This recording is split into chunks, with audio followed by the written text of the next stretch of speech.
Quelle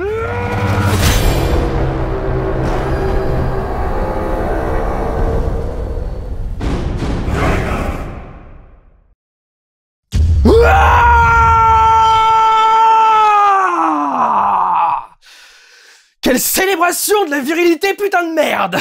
Bon, je suis désolé, je suis pas très viking, je suis plutôt hippie de merde, parce que j'ai voulu vous éviter de retirer le haut, du coup. Et puis, les lunettes, évidemment, ça fait un petit peu plus geek et hippie qu'autre chose. Bonjour à tous, bonjour à toutes, nous allons parler dans ce vlog de The Northman, le nouveau film réalisé par Robert Eggers, qui avait fait The Witch, que je n'avais pas aimé, et The Lighthouse, que je n'avais pas...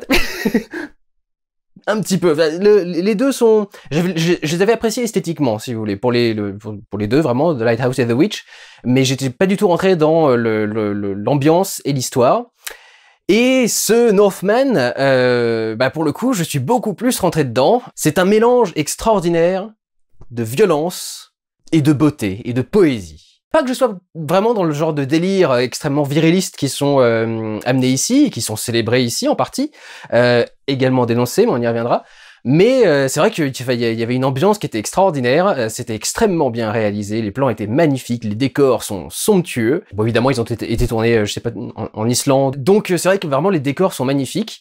Et l'histoire était plutôt prenante. En même temps, c'est pas bien compliqué de le faire, vu que c'est un mélange de Hamlet et Conan le Barbare, qui sont deux histoires qui sont plutôt reconnues dans le monde, même au niveau de la fantasy pour Conan. C'est un livre et ensuite des films qui ont plutôt laissé leur impact. Je me demande d'ailleurs si Conan le Barbare est pas légèrement inspiré de Hamlet, parce que il y a des réminiscences du coup. Également dans ce film-là, c'est l'histoire d'un jeune prince joué par Alexander Skarsgård qui s'appelle Hamlet comme ils disent eux à ce moment-là, dont le père se fait assassiner par son propre frère, qui est du coup obligé de fuir son village pour faire sa vie ensuite et essayer de revenir exercer sa vengeance. C'est un des points centraux de ce film, c'est un film de vengeance qui, du coup, va mettre en avant les causes qui ont mené à cette vengeance, et notamment, ce qui est mis en avant, c'est que cette vengeance vient plus ou moins d'une culture du virilisme et de la masculinité, parfois toxique, pas au sens où on peut l'entendre, c'est un peu potache par moment. Mais du coup, ça met en avant du coup une certaine forme de virilité et de bestialité, ça met en avant la violence qui peut émerger du coup de ce mode de pensée, et j'admets qu'il y a plus ou moins quand même un angle féministe. On insiste énormément sur le sort qui est réservé aux femmes, du coup, dans ces histoires. Elles sont généralement beaucoup plus mesurées et calmes, même s'il y en a également qui souffrent de certains travers qu'on pourrait attribuer aux hommes dans ce genre de film. Mais ça se voit très clairement qu'il y a qu'on dit que grosso modo que la féminité, que le point de vue féminin est mieux que le point de vue masculin quelque part, parce que il y a toute une notion notamment de généalogie, d'héritage. Et quand on aborde ce point dans le film, il y a un mouvement de caméra très particulier qui fait que tu comprends qu'en gros, on essaye plus de mettre en avant un genre que l'autre. Mais on n'essaye pas forcément de dire que ce qui arrive au mec est quelque chose de mal et de toxique en soi. Ah, mal. Mais on le traite plutôt sur l'angle de la tragédie. Et c'est ça que je trouve vachement plus intéressant. Tu sens pas que le film essaye de juger ce qui arrive à ce mec, tu sens qu'au contraire, on essaie de nous expliquer quelque part pourquoi est-ce qu'on en arrive à cet excès de virilité, cet excès de masculinité, etc., etc. Du coup, je trouve qu'il y a quelque chose qui est un petit peu plus intéressant. On considère tout de même notre personnage principal comme un héros, et on le traite comme un héros, mais tragique, du coup.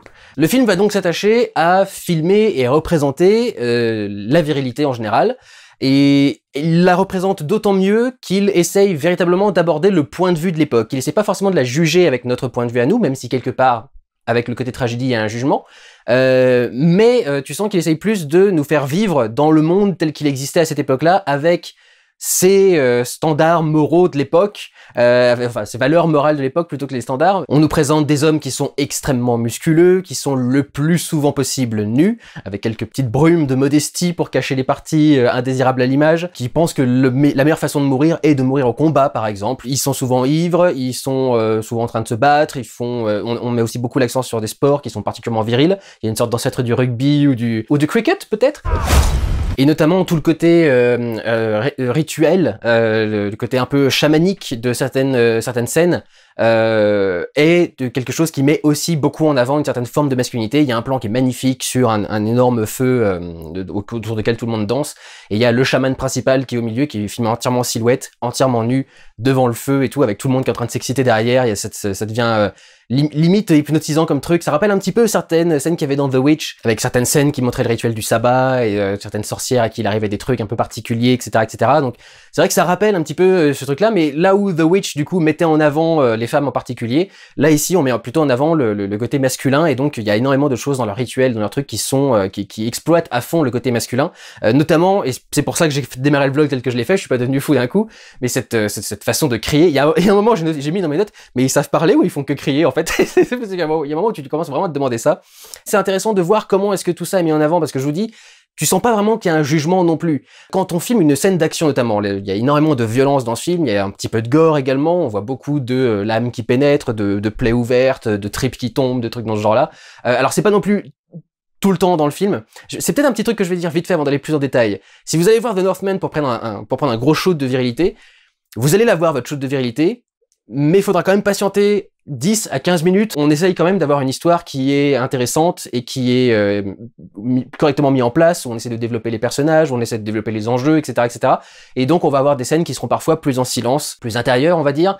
Mais vous aurez quand même votre shoot de virilité pendant une bonne partie du film. Donc rassurez-vous là-dessus. Mais donc justement, c'est intéressant de voir qu'il célèbre aussi cette virilité dans plusieurs scènes. Il y a la première scène d'attaque, qui est la scène d'attaque d'un village. Elle est extraordinaire, cette scène. Je pense honnêtement qu'elle va peut-être rester dans l'histoire du cinéma si le film arrive à un peu marcher en salle, parce qu'on sait pas trop comment est-ce qu'il s'en sortira. Aux États-Unis, il se casse un petit peu la gueule. Tu commences avec les mecs qui sont sur les tours de défense du coup du petit village, qui envoient le javelot et le mec le récupère, se retourne et le renvoie. Tu fais rien que ça, tu fais mon dieu, mais ça dégouline de classe là. Bon, de sueur aussi et de sang, mais là ça dégouline de classe. T'as un plan où il arrive juste au bord d'une rue, et il a juste le temps de passer la rue, de voir qu'au fond il y a un mec avec un arc, et de voir qu'il lui a tiré dessus, et en quelques secondes il tourne à l'angle, il voit le mec et il se tourne comme ça pour éviter la flèche qui dépasse et qui va ici. Tu fais oh mon dieu, mais comment est-ce qu'on va avoir autant de classe? Et la scène filme toute cette violence sans détour. Et en même temps avec une forme de chaos qui fait que de toute façon, même si t'avais envie, tu pourras pas vraiment la célébrer, à part avec le héros qui est toujours un petit peu à part de l'action. Mais en général, ça montre juste le chaos incroyable de ce genre d'événement, quoi. C'est tu vois les troupes qui sont en train de brûler les maisons, de violer les femmes, de tuer les vieux et les enfants, de machin. Enfin, c'est des scènes de chaos incroyables qui ont lieu derrière le personnage, pendant que lui est en train d'avancer, de se battre contre des ennemis plus imposants pour lesquels il y a un certain mérite à les affronter. Et lui, du coup, il épargne les femmes et les enfants. Mais c'est vraiment une scène qui suinte et dégouline de violence, de bestialité et en même temps de virilité, puisque c'est fait par des hommes qui sont tous à poil et en train de hurler, etc. Mais du coup, il y a malgré tout ce petit aspect, je dis encore une fois pas jugement, mais montrer aussi les limites que peuvent avoir ce genre de pensée, parce que t'as cette scène entière d'invasion de village qui est entièrement filmée en plan séquence. Je parlerai vite fait des plans de caméra un peu après, mais les plans de caméra sont extraordinaires. La caméra est très narrative, elle bouge énormément. On filme entièrement cette scène d'attaque en plan séquence, et à la fin du plan séquence, il y a tous les mecs qui sont en mode ouais, on a gagné, en train de faire de d'éructer encore une fois, de se taper de se gonfler le torse et de se taper sur les pectoraux, etc. Et t'as un cut, et juste après le cut, tu vois les mêmes mecs qui étaient en train de hurler qui sont parce qu'ils en peuvent plus, ils sont complètement morts. Et donc du coup, c'est en ça qu'il y a à la fois une célébration de la virilité, parce que on a clairement couvert notre personnage principal en tant que héros dans cet affrontement, et en même temps une remise en question aussi de cette virilité en montrant jusqu'où est-ce que ça peut aller, quoi. Donc voilà, il y a des choses qui sont du coup très intéressantes. Et si on le juge pas tant que ça, c'est parce que justement on est conscient que c'était une des réalités de l'époque. On vivait dans une époque qui était plutôt violente, parce qu'on vivait dans une culture particulière, notamment une culture de royaumes qui peuvent du coup s'envahir les uns les autres, etc. Mais aussi une culture qui en soi célèbre beaucoup la violence. Tout ce qui est mythologie nordique, etc. Ça parle souvent de conflits, ça parle souvent de choses dans ce genre-là. Le début du film, c'est un texte légendaire je ne sais pas qui s'adresse à Odin en demandant en parlant de la légende du coup du personnage du film. C'est en ça du coup que le film travaille un petit côté un peu Conan le barbare. On a tout ce qui est sorcière, prémonition, c'est ton destin de récupérer ton royaume, de devoir faire tel choix entre tel et tel truc. Beaucoup d'esprit, là dans le côté très Hamlet, il y a l'esprit du père qui vient le hanter, alors sous une forme un peu particulière, pas aussi frontale que l'esprit de ton père qui va dire venge-moi, mais quelque chose de très clair, enfin qui très clairement incarne l'esprit de son père. On a beaucoup de magie également, avec notamment le personnage de Piranha, Taylor-Joy, qu'il rencontre à un moment et qui invoque les pouvoirs de la Terre, je crois qu'elle appelle ça comme ça. On a une scène de projection astrale, carrément. C'est parce que avec tous les trucs qui s'enfilaient dans leurs hydromels, dans leur bouffe et dans leur machin, il devait avoir aussi des bonnes alus et certaines scènes qui sont extrêmement intéressante visuellement, une représentation notamment de sa généalogie et de la lignée de laquelle il vient. Et puis on a notamment le mythe de l'épée légendaire forgée dans un métal particulier avec une inscription particulière sur le truc et qui possède des capacités, des vertus particulières. Il y a un truc notamment, alors, il y a toute une scène d'action où j'ai cru qu'en fait il était en train d'insulter les mecs qu'il butait parce qu'il les butait sans sortir son épée de son fourreau. Mais en fait il y a un truc plus ou moins mystique, c'est-à-dire que l'épée ne peut sortir de son fourreau que si c'est le moment pour lui de se venger et entre temps elle restera coincée dans le truc. Et du coup j'ai compris ça un peu après, mais c'est assez intéressant du coup comme truc, comme mystique, comme mythologie qui est mise en place. Et puis cette épée doit être arrachée à un démon notamment. Mais c'est ça aussi qui est intéressant, c'est que il traite le film tel que dans sa culture, mais il remet aussi un peu en question cette culture. Quand il récupère son épée, il y a quelque chose qui se passe après l'affrontement, qui là aussi filmé en plan séquence, extraordinaire, très violent. Il y a un truc très drôle au niveau de la virilité toxique, c'est que, vous savez le truc des FPS aujourd'hui, où quand on tue un mec, on vient et on s'assoit dessus, vous savez, pour mettre son cul sur sa tête. Là, pour le coup, il prend la tête du mec et il la met dans son cul. Il y a quelque chose d'extraordinaire. Si tu fais, ah ouais, dis donc, finalement, ça n'a fait qu'évoluer aujourd'hui, parce que t'as humiliation de son ennemi, ou des trucs dans ce genre-là. Mais donc, ce qui est intéressant, c'est qu'effectivement, après ce combat, t'as une remise en question de toute la légitimité de tout ça, et tu te dis, c'est fait de façon suffisamment subtile pour que tu puisses te demander est-ce que ça s'est réellement passé et c'est juste quelque chose ce qu'on voit ensuite est juste quelque chose qui est arrivé ensuite, ou est-ce que c'est juste lui qui dans sa tête se fait des films quoi avec en s'inventant un destin, en s'inventant une prédiction, une prémonition. La sorcière qui est jouée par Björk, elle est géniale. La voix de Björk déjà elle est parfaite pour faire ce genre de tu dois réaliser tel ou tel machin, etc. avec sa voix super aiguë, super étrange, qui parfois s'effrite sans que tu comprennes vraiment pourquoi. Et elle a un costume qui est extraordinaire. Et alors justement, puisqu'on est sur Björk, profitons-en pour faire une transition sur l'autre aspect du film, qui est l'aspect plus poétique. Il y a un travail de reconstitution des villages d'époque, notamment avec les techniques. Tu sens que le village semble avoir été reconstitué avec des techniques de l'époque, un genre de défi pour la réalisation du coup de l'environnement. Donc un village viking entier à l'ancienne et tout, c'est quand même plutôt cool, c'est plutôt beau et esthétique. Notamment inclus dans les territoires récents. Je sais pas si c'est l'Islande, mais alors là, ça fait des plans qui sont extraordinaires. Enfin, la poésie d'un plan paysage avec uniquement une toute petite ligne de terre en bas, le plateau, les deux montagnes derrière, les machins, des vastes plaines extraordinaires, beaucoup de très très beaux plans, très bien composés, beaucoup de choses qui travaillent sur le fait de centrer certains objets. Il y a deux plans, son départ du village et quand on le récupère ensuite, et à chaque fois on forme en fait une étendue d'eau qui est coincée entre deux masses, alors soit les rochers pour ce qui est de l'océan, soit des buissons pour ce qui est de la petite rivière, et le parallélisme entre les deux plans t'aide à sentir que tu viens de passer une ellipse, que tu vas récupérer du coup ton personnage. Et encore une fois, la narration par les mouvements de caméra elle-même est vachement intéressante. Quand on a ce plan-là, du coup, on récupère sur le buisson notre personnage plusieurs années plus tard. Et en fait, au lieu de faire un cut, on reste du coup sur cette berge, on voit sa barque commencer à passer, là, où il est en train de ramer avec tous les autres, et la caméra commence à avancer jusqu'au niveau de la rivière, et arrive à se poser sur la barque, et à continuer à faire le plan sur la barque après un panoramique, et continuer à filmer les personnages et se rapprocher du truc. Enfin, c'est magnifique, et tu comprends du coup très clairement que la caméra a abandonné son personnage au cut d'avant, fondu, et nouveau plan, on retourne chercher notre personnage. La caméra rajoute un petit peu de cette poésie, de cette beauté au film, parce que tu la sens vraiment narrative, tu la sens filmer, faire des panoramiques, elle est tout le temps en train de faire des travelling pour suivre un personnage, des travelling latéraux quand on s'éloigne du personnage pour aller voir d'autres choses, qui permet vraiment de raconter l'histoire visuellement et de te guider visuellement dans le récit qu'on est en train de te faire. Dans les beaux plans, il y a aussi il y a un moment où il est au sommet d'une montagne. Le sommet de la montagne l'amène exactement au milieu du cadre. Et ensuite, t'as deux montagnes sur les côtés, et tout en haut du cadre, t'as la lune, et donc lui est parfaitement aligné par rapport à la lune, qui est parfaitement centré par rapport au cadre, etc. Enfin, Des plans magnifiques, vraiment magnifiques. Comme je l'ai dit, il y a plusieurs plans sur des visions aussi, qui sont particulièrement belles, particulièrement artistiques, particulièrement travaillées.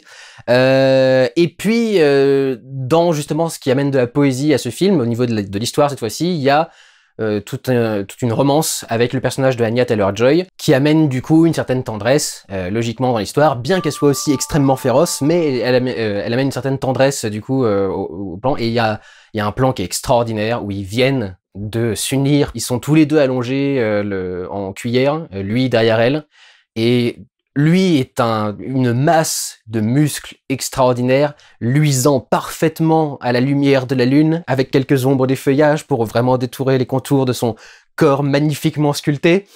Et en face de lui, t'as Anya Taylor-Joy qui est allongée elle aussi. Ils sont tous les deux éclairés de bleu, ils sont un tout petit peu luisants. Ils sont d'une beauté extraordinaire. Le plan est magnifique. Enfin, vraiment, tu sens un plan d'une grande tendresse. Et c'est important, justement, qu'on sente que ça le met dans un cadre très différent, dans un mood très différent.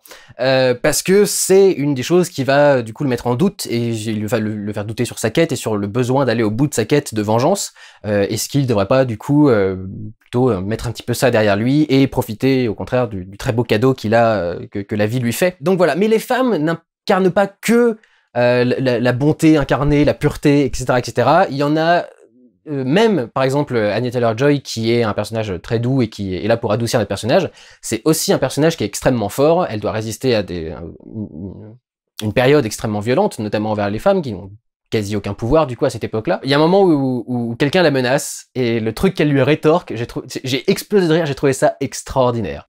Ça tourne autour du sang. Si vous avez vu le film, vous savez de quoi je parle du coup. Mais c'était génial. J'adorais cette réplique et je trouvais que le personnage était incroyablement badass du coup en sortant ce truc-là. Et puis il y a notamment tout ce qui tourne autour de la mère de Hamlet. Je sentais qu'il allait y avoir un truc avec la mère, mais alors j'avais pas du tout vu ça venir. J'avais pas vu ce retournement à l'avenir. Et c'est vrai que du coup, ça montre quand même un portrait qui essaye de ne pas être totalement dans l'accusation d'un certain genre. Ni même dans l'accusation d'un certain mode de pensée, quoi. On arrive aussi à comprendre certaines conditions qui amènent à vivre avec ce genre de morale et ce genre de logique et ce genre de vision du monde. Donc je dois avouer que ouais, c'était un film qui était extrêmement prenant, extrêmement intéressant.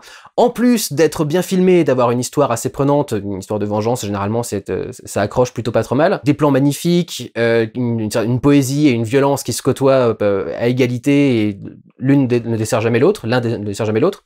En plus de tout ça, il y a aussi une très très bonne musique.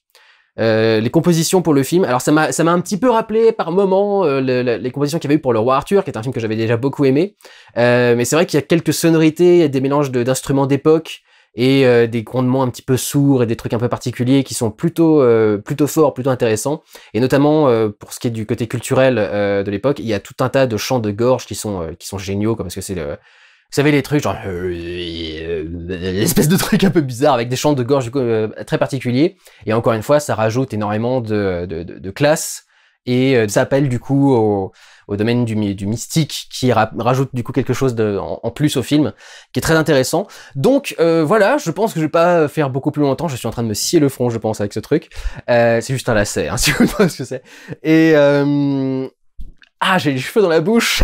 C'est insupportable.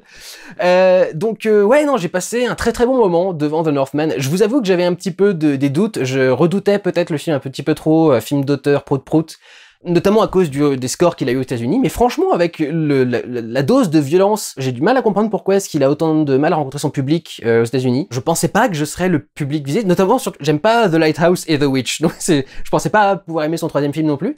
Mais c'est vrai que c'était un très très bon délire. Je pense que ça a des chances de remplacer Conan le Barbare pour les futures générations. Conan le Barbare, c'était déjà un petit peu vieillot quand moi j'étais gamin dans les années 90.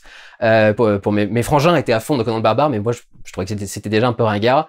Et le remake il est sorti quand? Il est sorti en 2011, 12, 13, un truc dans ce genre-là. Enfin, il me semble que c'était aux alentours du début soit au début, soit un petit peu avant que la chaîne commence. Et il me semble qu'il a pas si bien marché que ça, et que ça a pas fait ça a pas fait beaucoup d'émules. Je sais que beaucoup d'effets spéciaux avaient été reprochés au film, que c'était assez moche à ce niveau-là. Excusez-moi, ça devait être beau en plus à voir pour vous, ça. Alors cela dit, je dois admettre qu'il y a genre 2-3 plans effets spéciaux dans le film, mais tu les vois. Bon, alors, je parle pas des incrustations fond vert, des machins, genre là, ça c'est plutôt bien géré, évidemment, mais des plans qui sont purement numériques, comme le plan d'introduction qui va au-dessus de l'océan pour montrer les navires vikings qui sont en train d'arriver au village, etc. Là, je vous avoue que j'ai vu ce plan-là, j'ai fait... Ouh, peut-être que je vois pourquoi le film a du mal à marcher en salle, mais en fait non, enfin vraiment, il y a très peu d'effets spéciaux dans le reste du film, et ceux qu'il y a passent extrêmement bien. Donc ça va peut-être pas l'handicaper à ce point-là, je pense qu'il a des chances de récupérer le titre de nouveau film d'heroic fantasy de référence. Une réactualisation de Conan le Barbare. Et je pense que du coup, ça pourrait plaire à une bonne partie d'entre vous. Je vous avoue que moi, Conan le Barbare, je l'ai vu genre 2 fois, je crois, quand j'étais jeune. C'est pas un film qui m'a extrêmement marqué non plus, j'ai revu quelques extraits par-ci par-là étant adulte. C'est pas un film auquel je suis vachement attaché, quoi. C'est que quand j'étais gamin, j'en ai pas pensé grand-chose. Là, pour le coup, The Northman, je pense que avec en plus la patte visuelle qu'il y a derrière le film, ça a moyen de laisser de très fortes impressions sur le public qui pourrait le voir, et notamment le jeune public. Donc je pense vraiment que c'est un film qui pourrait laisser des traces dans l'histoire, s'il marche un petit peu en salle. Et puis, ou sinon s'il a une petite carrière sympathique en VOD ensuite. Mais c'est, voilà, je pense que c'était un film qui potentiellement peut laisser sa marque, qui est sorti cette semaine. Voilà, je suis navré d'ailleurs pour la sortie du vlog un petit peu en retard, j'avais d'autres vlogs en retard à sortir depuis du coup quelques temps, donc j'ai préféré sortir cela et je me suis dit Northman on fera ça ce week-end. Donc voilà, je suis navré pour la sortie un petit peu en retard par rapport au planning habituel du vlog. Allez voir The Northman ce week-end peut-être, ou regardez-le par les moyens que vous aurez à votre disposition si vous regardez ce vlog après la sortie du film. Voilà, je pense que je n'ai rien à dire de plus. Prenez soin de vous, allez voir des films. Ciao.